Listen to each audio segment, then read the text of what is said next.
काबिल और हाबिल ने स्टोरी सुमेरियन को देखकर की थी या सुमेरियन ने हाबिल और काबिल को देखकर ये स्टोरी बनाई, ये तो अल्लाह ही जानता है। और अगर हम अल्लाह या गॉड या भगवान की बात करें तो उसने तो कुरान में या जो भी रेफरेंस बुक्स हैं उसके अंदर हाबिल और काबिल की स्टोरी को सच बताया है। लेकिन सुमेरियन मेसोपोटामियन ने हर पुरानी स्टोरी के अंदर उंगली कर रखी है। तो आज हम शहरों से ज़रा बाहर निकल कर, पुराने शहरों से ज़रा बाहर निकल कर थोड़ी देर के लिए वापस सुमेरियन टैबलेट, मेसोपोटामियन टैबलेट की तरफ आते हैं और देखते हैं कि ये क्या स्टोरी है और ये क्यों बिल्कुल हाबिल और काबिल की तरह की है। तो welcome back to my channel, और आपने सब्सक्राइब किया या जो भी किया उसके लिए आपको बहुत शुक्रिया। नहीं किया तो मैं ट्राई कर रहा हूँ कि आपके लेवल का कंटेंट बनाऊँ ताकि आप इसको पसंद करें और मुझे ये कहना ना पड़े कि आप इसको सब्सक्राइब करें। अब जो लोग नए हैं उनको मैं तो बता दूं, हाबिल और काबिल का तो आपको पता है। काबिल ने कत्ल किया, काफ और का जो सीगा है उससे आप याद रख लें। हाबिल कत्ल हुआ, ठीक हो गया जी। तो ये मुझे भी किसी ने बताया था, मैं आपको बता दूं। तो बेसिकली ये खातून के पीछे हाबिल ने काबिल को कत्ल कर दिया था, ठीक है। शरई तौर पर या जो भी उस टाइम की शरीयत थी उसके मुताबिक उस खातून की शादी हाबिल से होना थी, लेकिन क्योंकि वो बहुत खूबसूरत थी तो उसको काबिल ने उसके चक्कर में जो है हाबिल को कत्ल कर दिया। तो सिमिलर एक स्टोरी है तकरीबन कोई 3000 साल कबल मसीह यानी कि 2100 कबल मसीह के अंदर जो है, अगर मैं इसको एग्जैक्ट बताऊं तो ये 2950 कबल मसीह से 2350 कबल मसीह तक के दरमियान में जो सुमेरियन एक पीरियड था उसकी स्टोरी है।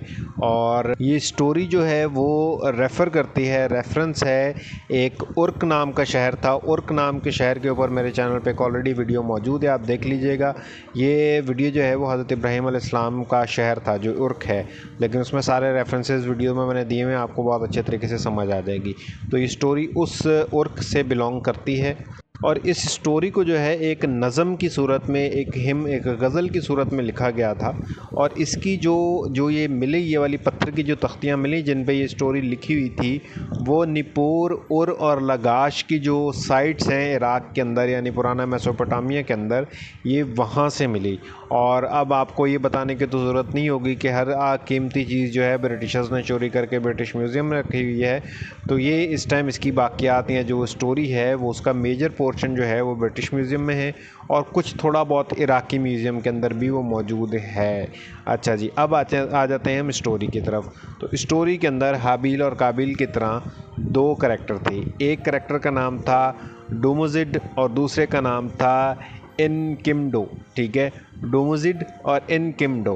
अब आप कह रहे हैं कि दो करैक्टर तो आ गए, लेकिन ये दो करैक्टर की जो स्टोरी है ये किस तरीके से स्टोरी बनी जब तक कोई तीसरा करैक्टर ना हो, क्योंकि हाबिल और काबिल की स्टोरी में भी एक तीसरा करैक्टर था, अगर मैं रॉन्ग नहीं हूँ तो उसका नाम शायद हलीमा था या कोई और नाम था, मैं भूल रहा हूँ।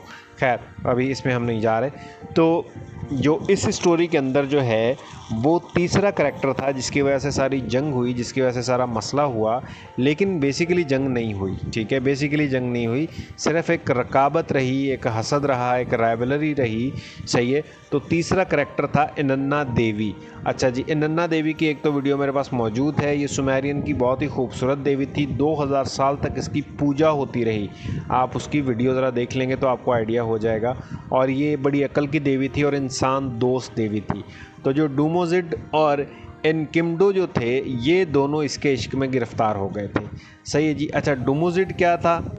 डुमोजिड जो था वो एक शेपर्ड था, यानी कि एक बकरी बाज था, बकरियां चराने वाला एक चरवाहा था, सही है। पुराने दौर के अंदर मिलें फैक्ट्रियां तो होती नहीं थी, तो जिसके पास बकरियां होती थी वो अमीर तरीन कहलाता था, और जिसके पास ज़मीन होती थी, खेती बाड़ी करता था, वो अमीर तरीन कहलाता था, सही है। यानी बकरियों से और माल मवेशियों से ही आपकी दौलत का अंदाज़ा किया जाता था, ठीक है। इसी तरीके से पुराने दौर में नबियों ने भी बकरियाँ चराई हैं, क्योंकि वो मुआशी तौर पर जो है वो स्टेबल होते थे, या माशी तौर पर अगर वो थोड़े बहुत उनके अंदर कोई प्रॉब्लम होती भी थी तो वो खुद ही सादगी की ज़िंदगी बसर करना चाहते थे, इस वजह से, सही। तो ये जो डुमोजिड है ये एक बकरी बाज था, बकरी चलाने वाला था, और ये नन्ना के ऊपर फर्तिया हो गया। नन्ना के ऊपर इसकी जो है ना वो जान अटक गई कि बस ये मुझे मिले तो मिले। अच्छा, दूसरी तरफ जो एनकिमडो था वो एक फार्मर था, एक किसान था, खेती बाड़ी करने वाला, उगाने वाला, ज़मीन से चीज़ें निकालने वाला। अच्छा, अब उस दौर में आपको पता है कि ख़वातीन को जब भी कोई इम्प्रेस करना है या कुछ इस तरीके से होता है तो हर बंदा अपनी कमाई का जो हिस्सा होता है वो उनके सामने पेश करता है, ठीक है। तो जो डोमोज़िट था वो दूध से बनी हुई चीज़ें लेकर जाता था इनन्ना के पास, और जो इनकिम्डो था वो फार्मर था, तो वो डिफरेंट किस्म की फसलें और इस तरह की चीज़ें लेकर इनन्ना के पास जाता था। तो जो इनन्ना थी उसको इनकिम्डो से जो है थोड़ा सा लगाव था, जबकि वो डोमोज़िट को वो इतना ज़्यादा मुंह भी नहीं लगाती थी कि उसे शायद वो दूध की चीज़ें पसंद नहीं थी। तो डोमोज़िट जो था उसको जब ये पता चला तो उसने फिर एक बार प्रपोज़ किया, एक तरीके से नन्ना देवी को कहा कि वो उसके पास आ जाए और उसके पास बहुत सारा खाना पीना ये सारी चीज़ें मौजूद हैं, मतलब दूध की चीज़ें मौजूद हैं, और मैं फ़र्दर अगर उसको फसलें ही चाहिए, उसको अगर वो क्या कहते हैं गंदम ही चाहिए, दालें ही चाहिए, तो मैं जो इनकिम्डो को मैं दूध दूंगा और उसके बदले में उससे वो दालें ख़रीद कर उसको ला दूंगा। सही है, लेकिन फिर भी अनन्ना उसको सीरियस नहीं लेती और सीधा स्ट्रेट अवे उसे कह देती सॉरी भाई मेरी तेरे साथ नहीं बनेगी। अच्छा, डोमोज़िट जो है वो थोड़ा सा ना वो बड़ा एक वो होता है ना मुस्तकिल मिजाज का, एक कंसिस्टेंसी, एक मुसलसल मेहनत करने वाला, ठीक है। तो बकरियां चराना इसलिए भी सुन्नत है कि उसके अंदर आपके अंदर ये बहुत सारी जो ना एक वो आ जाती हैं खसूसियात आ जाती हैं लीडरशिप की, क्योंकि बकरियों को संभालना इतना आसान नहीं होता, तो लीडरशिप की बहुत सारी खसूसियात आ जाती हैं। तो डोमोज़िट भी जो है वो उन्हीं शायद खसूसियात की वजह से जो है वो हार नहीं मानता। और वो जो इनन्ना देवी का एक भाई होता है यूटू, अच्छा यूटू जो है वो सन गॉड है, और इसका भी रेफरेंस मेरी डिफरेंट वीडियोस के अंदर मौजूद है।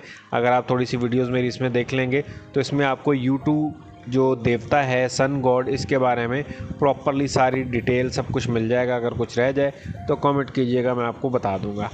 लेकिन नन्ना देवी जो है यूटू अपने भाई की बात भी कंसिडर नहीं करती, और फिर भी जो है जो डोमोज़िट है वो मुसलसल अपनी कोशिश के अंदर लगा रहता है, यानी कि वो इवन झगड़े वगड़े के प्लान भी बना लेता है कि मुझे अगर इनकिम्डो को मारना वारना भी पड़ा तो मैं वो भी कर लूँगा।